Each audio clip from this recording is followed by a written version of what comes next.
Thomas Soto. Tiens, revoilà le foot, mais le foot business à présent. Voilà un coup dur, un nouveau coup dur pour Canal+. Cette fois, il ne s'agit pas du départ de stars de l'antenne, mais de sport. Bonjour Nicolas Barré. Bonjour Thomas. L'autorité de la concurrence vient de dire non à l'alliance entre Canal et beIN.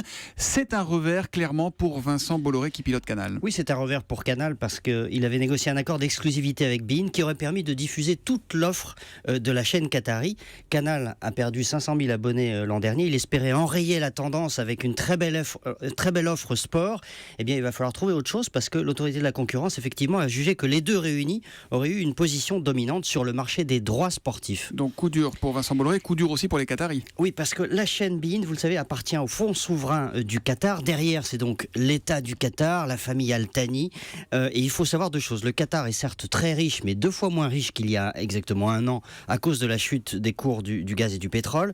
Et puis d'autre part, ce fonds souverain a subi d'énormes pertes sur ses investissements.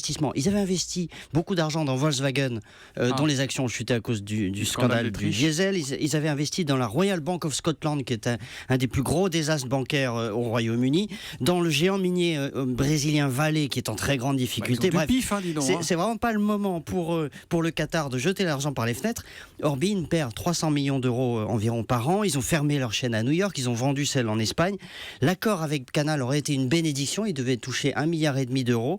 Eh bien, eux aussi, il va falloir qu'ils trouvent autre chose pour se redresser. Bon, mais est-ce que c'est vraiment catastrophique pour Canal+ s'ils ne peuvent pas s'associer à beIN? Non, Canal dispose toujours de la meilleure offre. Vincent Bolloré avait dit, si ça se fait pas, moi je ferme Canal, c'est la ruine. Il y a beaucoup d'exagération et de posture là-dedans. Canal dispose toujours de la meilleure offre de football avec la Ligue 1.